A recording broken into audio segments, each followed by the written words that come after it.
Hey guys, welcome to episode 7 of Sports and Stuff. This is not your host, or at least not your usual one, Adam Williams. This is his partner in crime, Riley Cregan, and I'm filling in for Adam to be your host today. While it is Super Bowl season, it is also flu season, and the latter of those two has claimed Adam as its most recent victim. And he's in Kinston, North Carolina on the recovery, but just couldn't quite make it in to record today.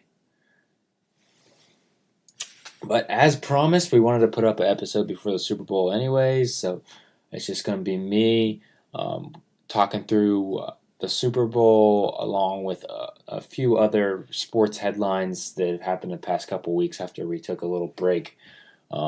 From sports with a very entertaining episode that I liked to listen to with our Adam's girlfriend Layla Brinkley filling in last week, doing a great job. But before I get into any of that, I want to just start with a little Twitter shout out. As always, give us a follow, send us a DM, shoot us a topic. We'd love to hear from you. And that Twitter handle is SP00RTS.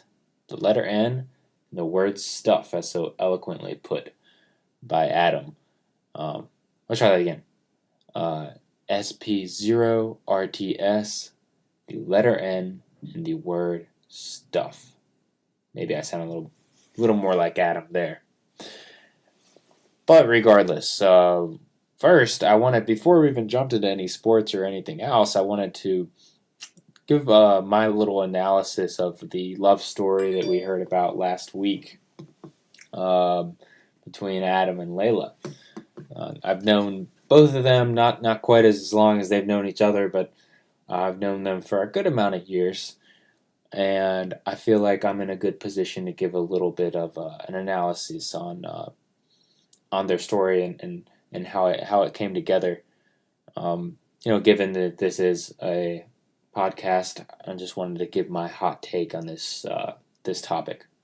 So, first of all, my biggest take really is Adam kept referring to his lips as the reason why they got together. The lips change lives little slogan. Not sure if he's trademarked it yet. Hopefully he doesn't send me a bill. But I'd like to say it, Adam, as much as you may think I have a different theory of how you actually got out of the friend zone and into the boyfriend zone with Layla. And I think obviously a part of it was your glamour, your charm, and just being a great guy. But I think also part of it was your truck. That's right. The truck you drove. I think it served as a symbol last episode. Every time that Layla talked about her aha moments or the moments where she was like, wait a second, Adam could be more than a friend, both of the times she mentioned revolved around you driving your truck.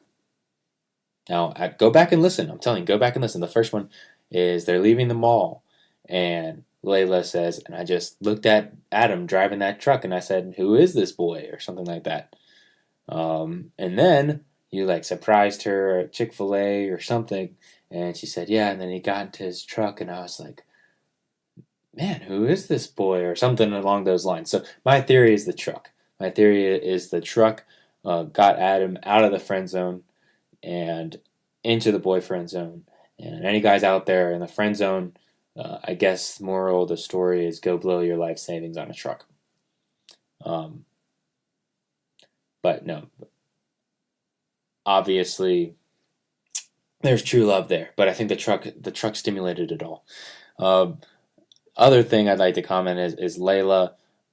I am sorry, I'm gonna have to side with Adam on that half birthdays aren't a thing. We have a birthday every year. I don't know if you actively celebrate your half birthday. I don't even know what my half birthday is, but I'm gonna have to side with him that it's not, at least not a every person thing. Sorry about that. But all seriousness, guys, really need to go listen to episode 6. It was awesome. I would say probably one of our best episodes.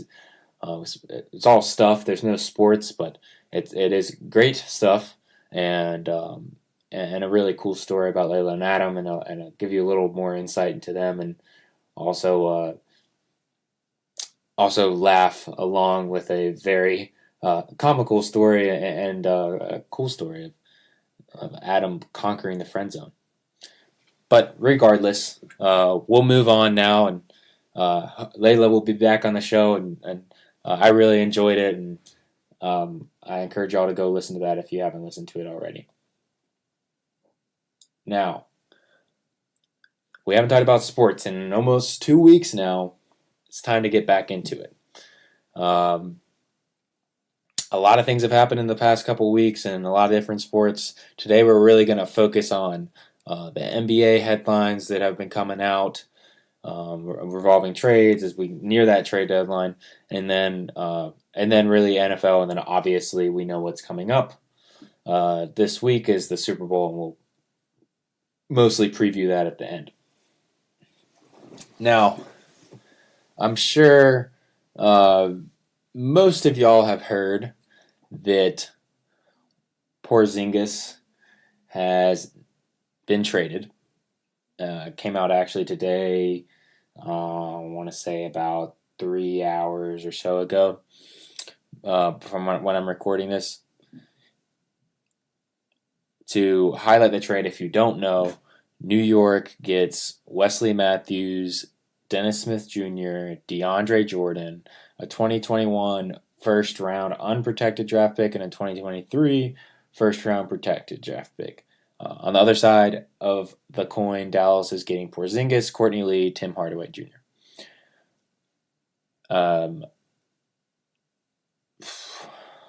So this trade is interesting to me. It's not surprising that Dallas moved away from DSJ, Dennis Smith Jr. I had heard reports of that, but it is surprising about the way they did it, and that they did it so soon. And overall, I'm a little concerned if I'm Dallas Mavericks fans for a couple of reasons.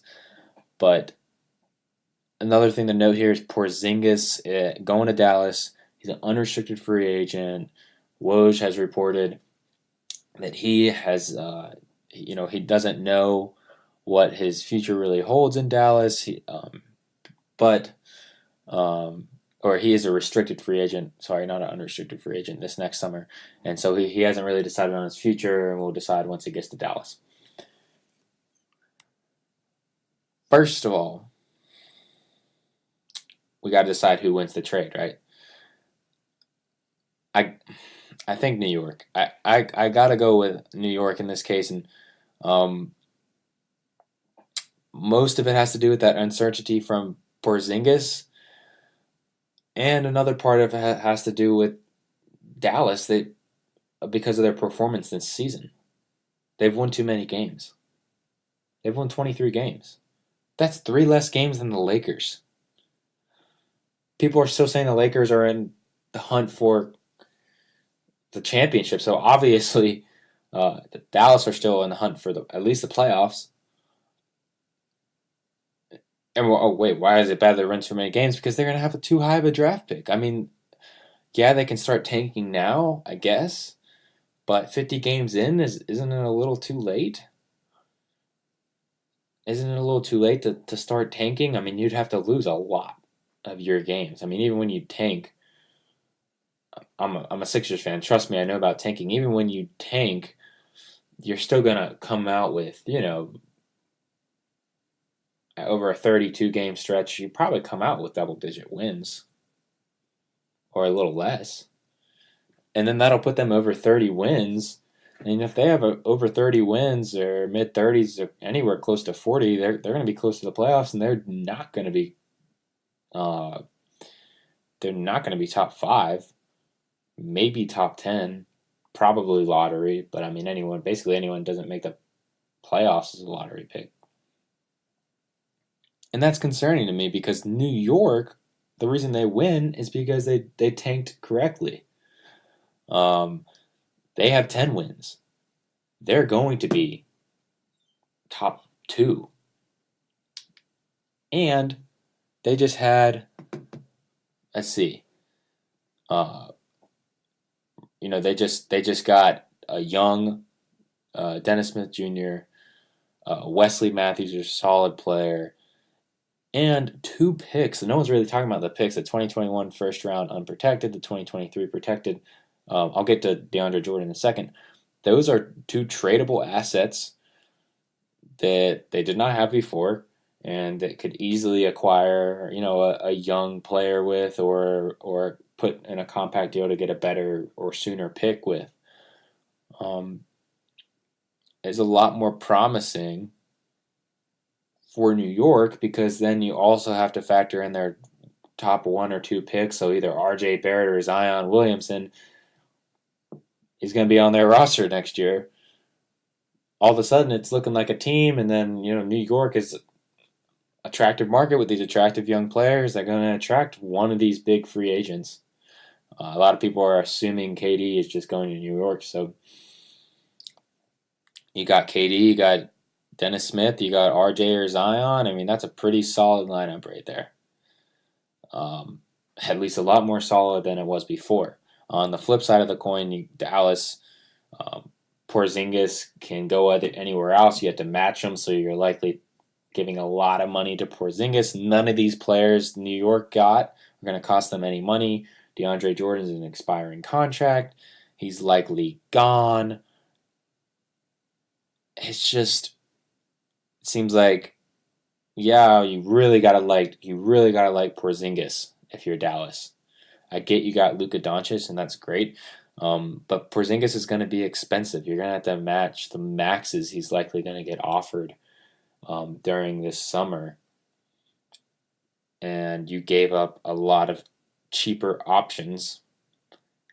And if you were going to do this to begin with and trade away DSJ and basically say, hey, we're not trying at the playoffs this year, then you should have done it from the beginning of the season, truly tanked, gotten yourself a high draft pick, and then it makes a little more sense to trade away Porzingis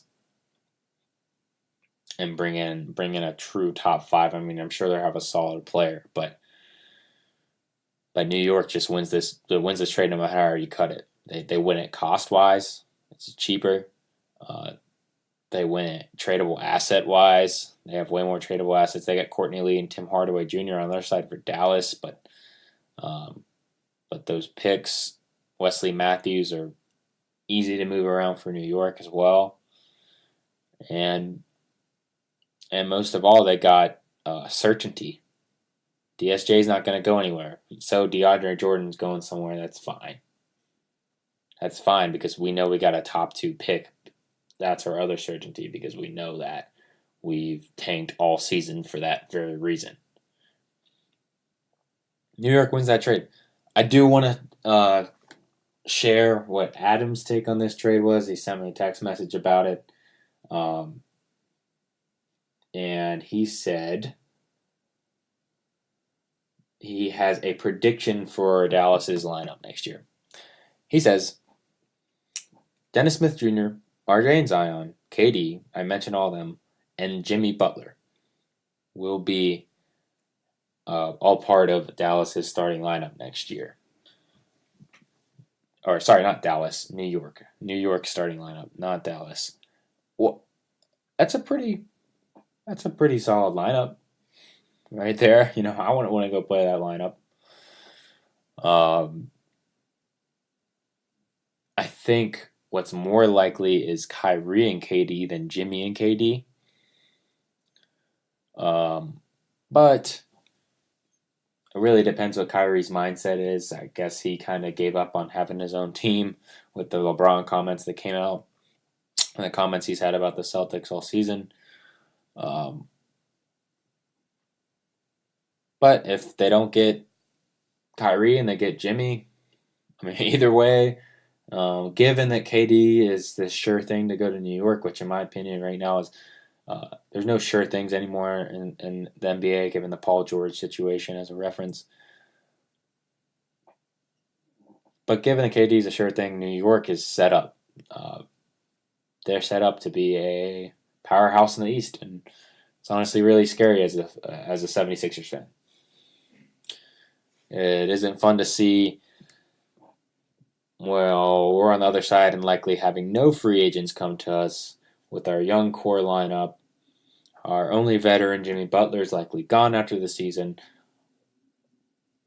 I got a question for y'all because I'm concerned. I'm a huge Sixers fan, and I'm really concerned right now with the position we've put ourselves in. We trade for Jimmy. We trade away really our only tradable assets, I would argue, with Rocco and Dario, Robert Coverdale and Dario Saric. And now we got this guy that's only a rental. Seems pretty clear that he's leaving in the summer, Jimmy Butler. We got like 8 or 9 days to this trade deadline. And the only other tradable asset we really have besides Jimmy Butler is Markelle Fultz, which, God, I would love for him to be traded somewhere. Feel for him. Terrible what's happened, but it's time for him to part ways with the Sixers. But my question for y'all is, what should the Sixers do? Because they got 8 or 9 days before they basically lose their tradable asset in Jimmy Butler. He's likely gone in free agencies over the summer unless we really offer him a max deal, and even then, he's likely not worth a max deal. So he's likely gone during the summer. Should we trade him in the next 8 or 9 days? I don't know. That's my question. Should the Sixers make a move? Who could they get? Should they package Markelle in there? And even if they do that, they probably get a young player, and now they're back to square one of last year, where they just have a young team, inexperienced, lacking veteran leadership. I think Jimmy Butler's been a good fit, and you can look at it and say, hey, well, let's just keep Jimmy for the season and see how far we can go. I don't know. Y'all give me your input. Twitter, SP0RTS, letter N, stuff. I want to hear, what's your recommendation for the Philadelphia Sixers? Move Jimmy now? Wait till the summer? Try to re-sign him in the summer? Or try to get rid of him now while you have tradable assets and bring somebody in? And who do you think is likely to actually take that package? But we'll move on to Anthony Davis quickly. He came out, or his Rich Paul, his agent, LeBron's agent, came out and said that he is not going to sign the extension, and that he wants to be traded. Dude. Okay, first of all, we're talking about the NBA, but what's funny is we're not talking about the actual NBA season. We're talking about the off season, because that is more exciting these days. This is sad. That's more exciting to talk about the off season and the potential of free agents going different places than it is to talk about what's actually going to transpire this season. That's that the Golden State Warriors and their 5 All-Stars are going to destroy everybody and win another championship. So I just want to point that out. That's pretty sad that it is more exciting for me to talk about free agency moves than it is to talk about the actual season. And the reason why it's more exciting is because I'm basically just like, hey, can anyone build a team to compete with the Warriors? And can it be the 76ers? Speaking of which, they play each other tonight. Sixers going to whoop that ass. Nah, they'll probably get destroyed. It's in Golden State, but looking forward to it nonetheless. But AD requested a trade. Everyone's like, oh, he's going to LA. But, man, the Pelicans are salty as fuck. The Pelicans are so salty. They are mad about the way AD has handled this. They're paying him a lot of money. They thought they had him for a while, I guess, and um, I guess they kind of feel like LeBron scraped him up from underneath them. But I mean, they went to the trouble to take him out of their introduction video last night. I mean, if that's not petty, I don't know what is, honestly, by an organization or whoever runs the intro video. I mean, it's not. You really think that some game day staff person was just like, oh yeah, I'm gonna take this Anthony Davis out of the introduction to really get him. Now somebody like ordered that person to do that. Like somebody was that had to be a given order. I mean, you gotta be real salty to be an executive and go order a game day staff to take Anthony Davis out of the introduction video. I mean, come on. And it's clear to me that they're just going to say, you know what, Anthony, you want to be traded? Too bad. We're handcuffing you. And you know what else we're doing? We're not going to play you for the rest of the season. You're injured right now, but we're not going to play you for the rest of the season. We're going to sit you on the bench. You want out? Fine, but you're not playing for us. We're going to get you out of there. We're not making the playoffs anyways. We're going to lose as many games as we can, get somebody else, and ship you to somewhere you don't want to go in the summer. And we are not answering any of LA's calls, Magic Johnson's calls. And you're not going to be an LA Laker this year. And they're probably going to do their best to make sure he's not in LA next year either. Which is understandable that they're mad. However, I would argue a little foolish the way they are approaching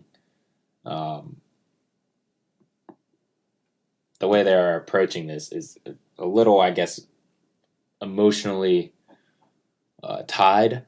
Because right now, LA is so desperate, you could get such a high price for Anthony Davis.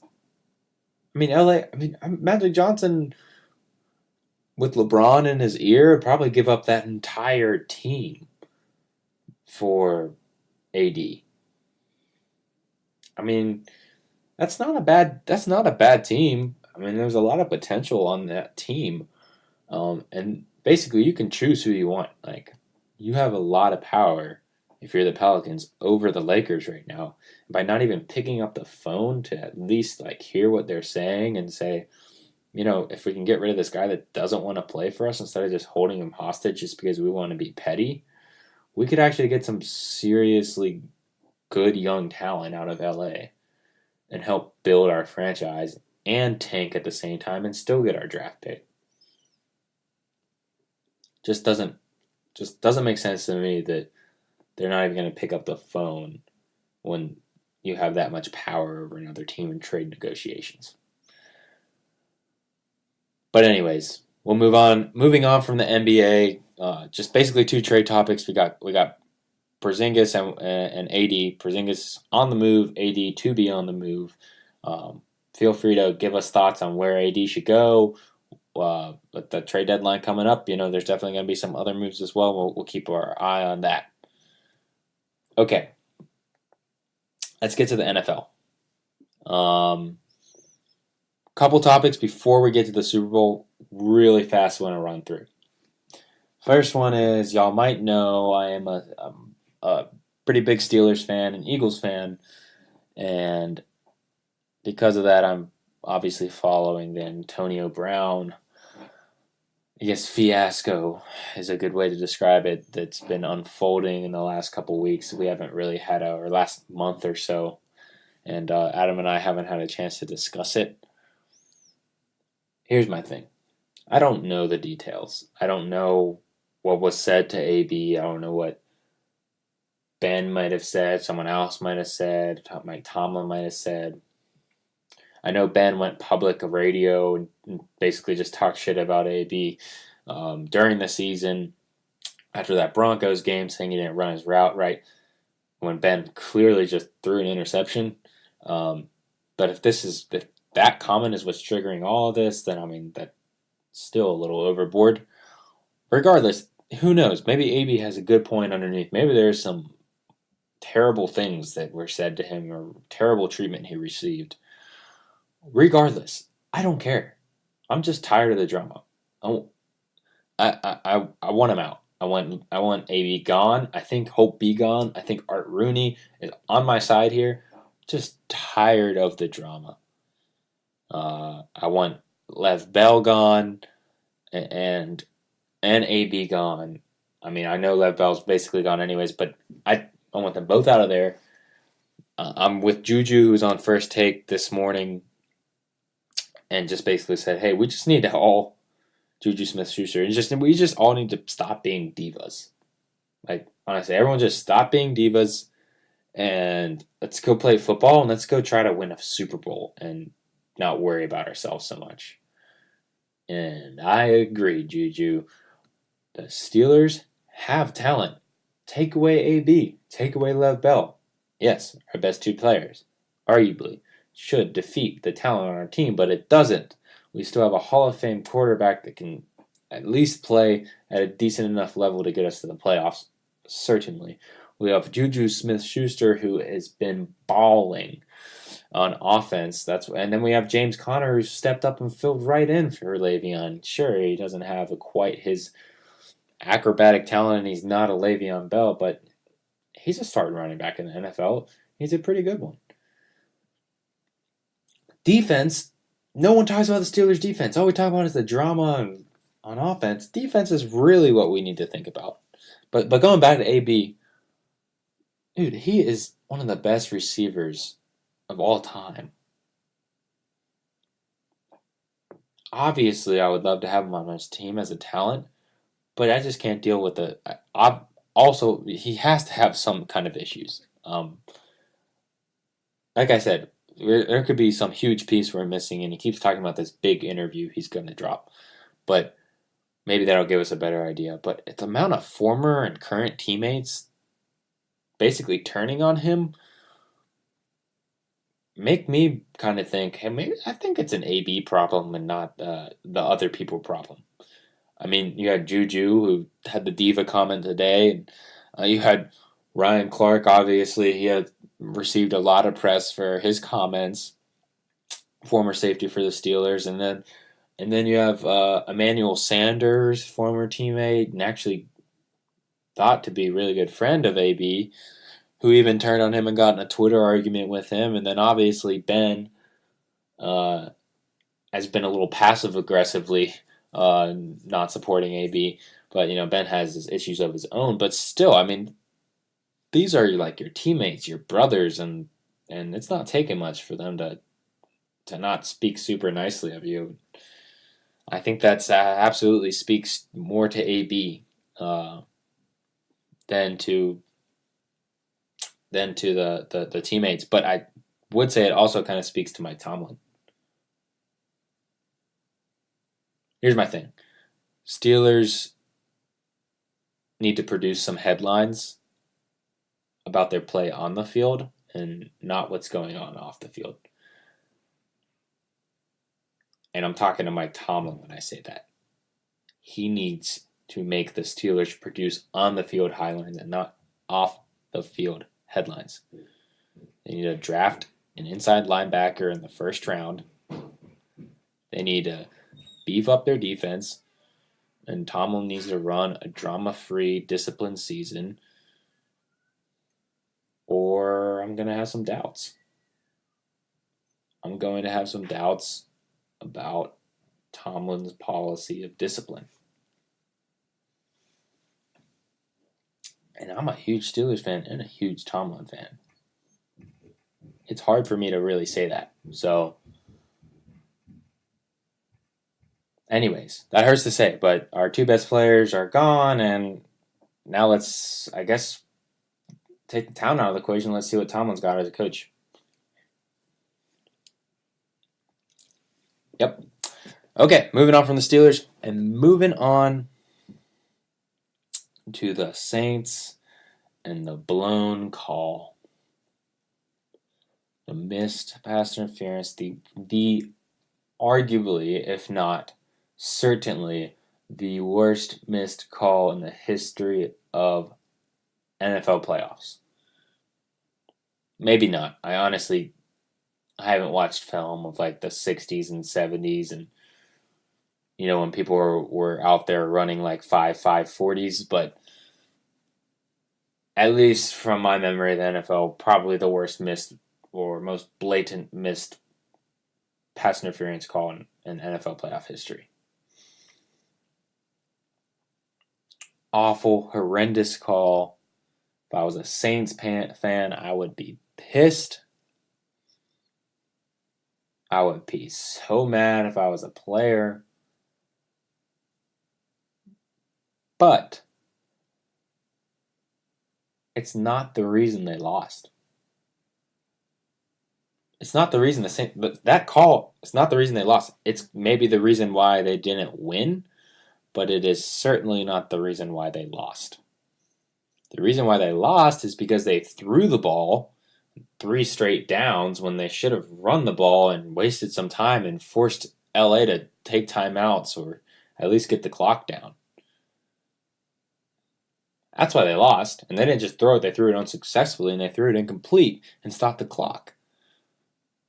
That wasn't even the play on the pass interference was just a bonehead play by the D-back. He was not open. It wasn't a good throw by Drew Brees. It wasn't a good run route. If Robbie Coleman had just turned around, he would have picked it off. And they lost the ball because they threw an interception in overtime. They win the toss. They won the toss. I mean, in NFL overtime, you basically just got to win the toss to win the overtime for the most part with the way defense is these days. Example A, Chiefs-Patriots. And they won the toss and blew it and threw a bonehead interception and set up the Rams. The Rams knocked down the field goal. I get it. It's a terrible call. And yes, it's the reason why you didn't win right then, but it's not the reason why you lost. And so I'm tired of seeing these Saints players complain about it continuously. Why don't you get ready for next season and move on? There are blown calls all the time. They're just not as blatant as that.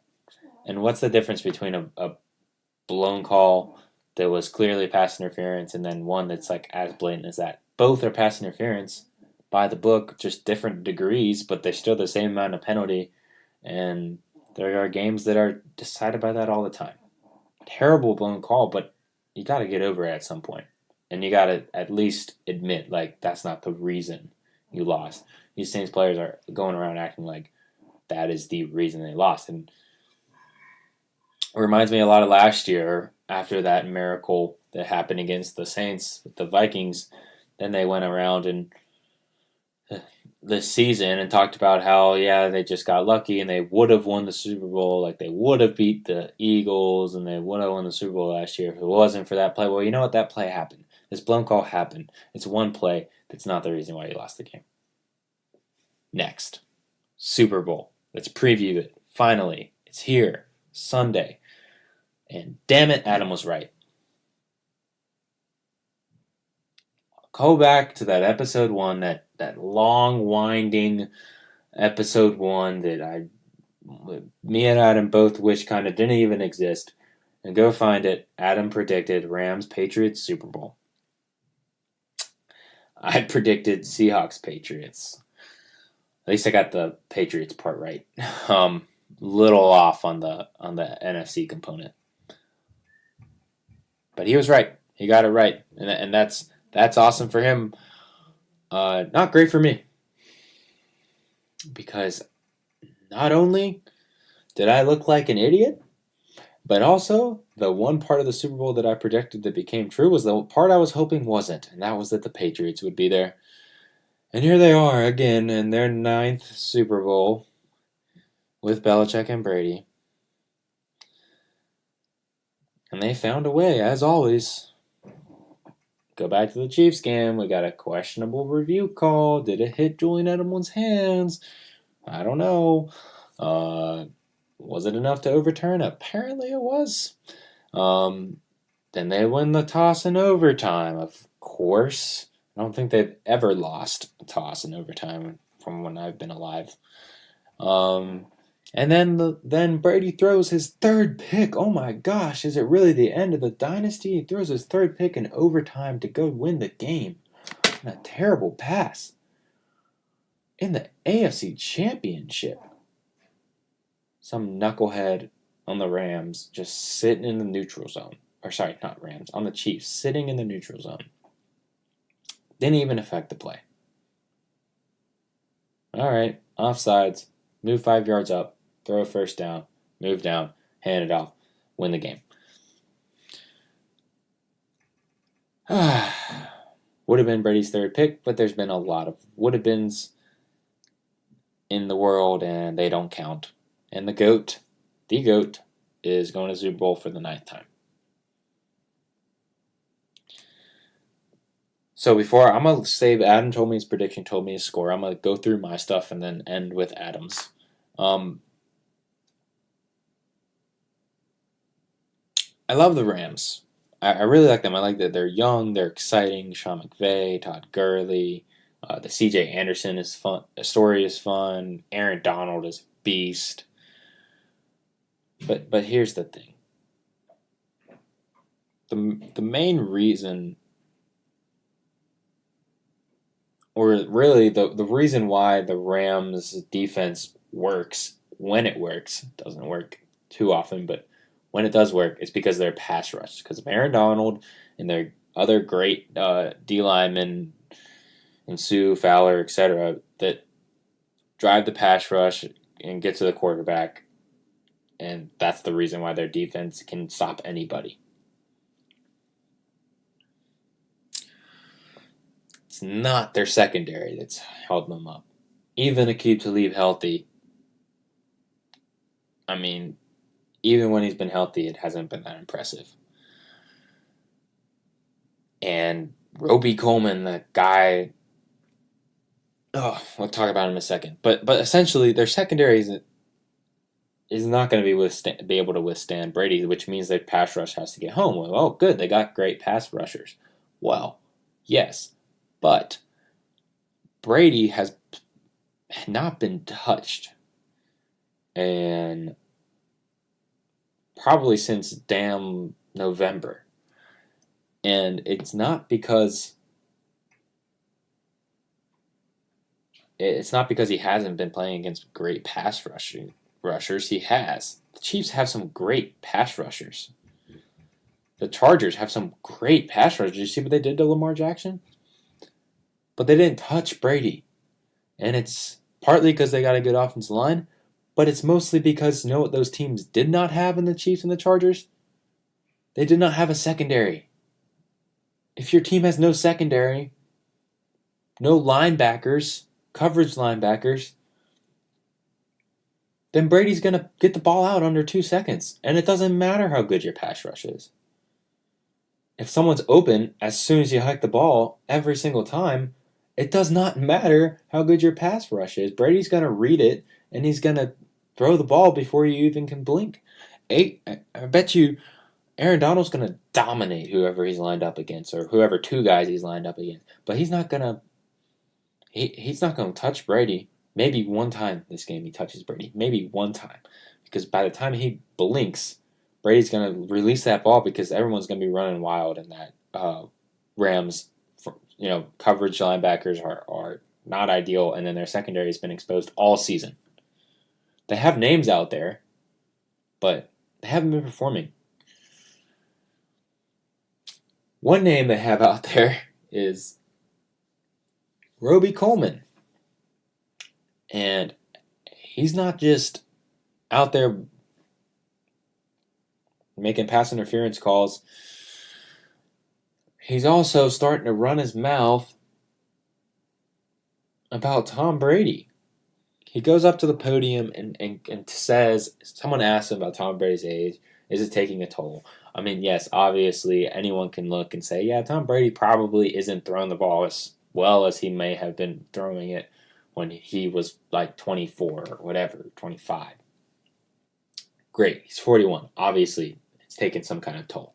Anyone who doesn't admit that is delusional. Maybe Adam might say it's taken zero toll, but it's taken some kind of toll. has it taken a toll for his success? Obviously not. Whether it's Belichick that's driving that or Brady, it's obviously a combination of both, and it's obviously still working regardless of how strong that arm might be. And he goes out there and says, well, you can tell there's not velocity, you can tell there's not this and that, etc.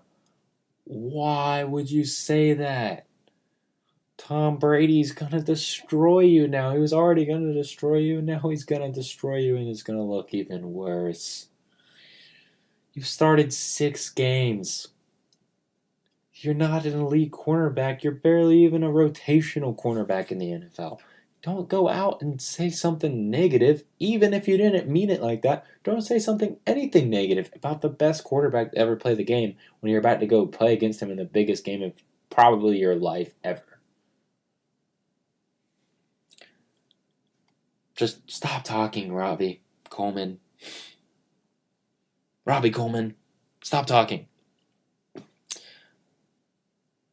But anyways, I think, like I said, Brady gets it out quick, picks apart that secondary.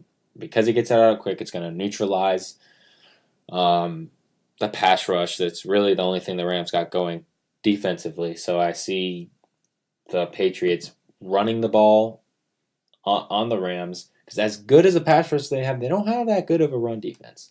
I see them being able to run the ball, and then I see Brady picking them apart in the secondary and scoring a lot of points. On the flip side, I think Vivek does a pretty good job. He's a smart, innovative coach offensively, and I think he finds some ways to move the ball and put up some points on the Patriots defense. It's less than elite. However, I think Belichick finds a way to stop the run, not necessarily shut it down, but at least stop it in some points, right? So if he doesn't stop it in the first half, maybe stop in the second half or in the third quarter, or at least for consecutive drives, 2, 3, 4 consecutive drives where he just kind of shuts down that run. That's going to get to Goff. Some kind of ridiculous percentage of their plays are play action plays.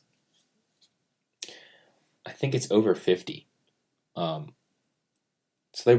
Goff is very reliant on play action to give him some open receivers and to give him some extra time back there in the pocket. I think they're going to stop the run enough to get young Goff a little rattled and force some mistakes, and that's going to be the undoing of the Rams. I think 2 turnovers, whether they're both from Goff, one way or the other, there's 2 turnovers coming out on the Rams end, and I think there's one Patriots turnover. I think it's a strip sack. That one time that AD touches Tom Brady, I think he makes the most of it because he's just that much of a beast and strips the ball out. Whether it's recovered or not, I'm not sure, but I think he at least gets like one little strip sack on Tom Brady because Aaron Donald's just that much of a beast. But anyways, regardless, because of those 2 turnovers by the Rams and because of Brady picking apart the secondary and the lack thereof of a pass rush because of the quick release, I think the Pats pull it out, and I think Brady and Belichick get that 6th ring, and they tie the Steelers as a franchise for the most Super Bowls, and it rips me apart and makes me sad to say, and I don't know, be depressed a little bit on Super Bowl Sunday when that happens. But it's probably what's going to happen, and Brady is that good of a player, and I bet he won't even retire or come back and probably make the Super Bowl again. But I see them doing that, coming up 42-38 in a high-scoring affair. And your Super Bowl 53 champs are, no surprise, the New England Patriots. Now, Adam says that the Rams, he's got, I guess part of it is he's sticking with his original prediction was the Rams would beat the Patriots in the Super Bowl, and that's what he has. He has the Rams taking it 27-23, and he really wanted me to make this clear that he was right all along, and that he's betting on the Rams, not just like betting on them, like physically placing a bet on the Rams, a strategic method, so that if the Rams do win, he wins some money to supplement for a Patriots Super Bowl loss. Honestly, is a Patriots Super Bowl loss even that disappointing when you're a Patriots fan? I mean, you've won 5 Super Bowls. Like, oh no, we didn't get our 6th. Man, this sucks being a Patriots fan. Like, how disappointing can it really be? I'm an Eagles fan. Like, if the Eagles had lost last year, that is a disappointing Super Bowl loss. Not this one for the Patriots. This is just like, hey, if we win this one, we can really rub it in people's faces of how good we are. But anyways, guys, that's pretty much all we have on the agenda for sports and for this episode. Uh, a solo episode is interesting. I definitely have to say I prefer having a little someone to talk to. Uh, besides y'all, I obviously love talking to y'all, but I hope you enjoy the episode. We got a lot of sports in this episode, just because we had a lot to cover after not talking about it for a couple weeks. But we will, or at least we're trying to be back Monday after the Super Bowl to recap. Hopefully, we'll be talking about how I'm wrong and Adam was right, and the Rams somehow pulled it out. But more than likely, we're gonna have a beaming Adam Williams on Monday, and we'll be in a great mood to talk about his Patriots winning it once again. Regardless, hope y'all enjoyed it. I enjoyed being the host this time for y'all for a little bit, and once again, really want to hear from y'all on Twitter, SP0RTS, the letter N and the word stuff. I want to specifically maybe send in some Super Bowl predictions, and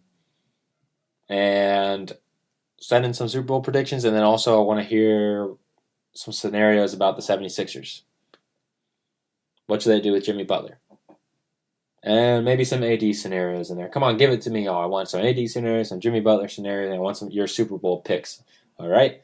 Now get on Twitter and send us a DM right now. But regardless, love talking to y'all. Enjoyed it. And I hope y'all have a great evening and a great Super Bowl Sunday. And we'll check back in next week. Go Rams.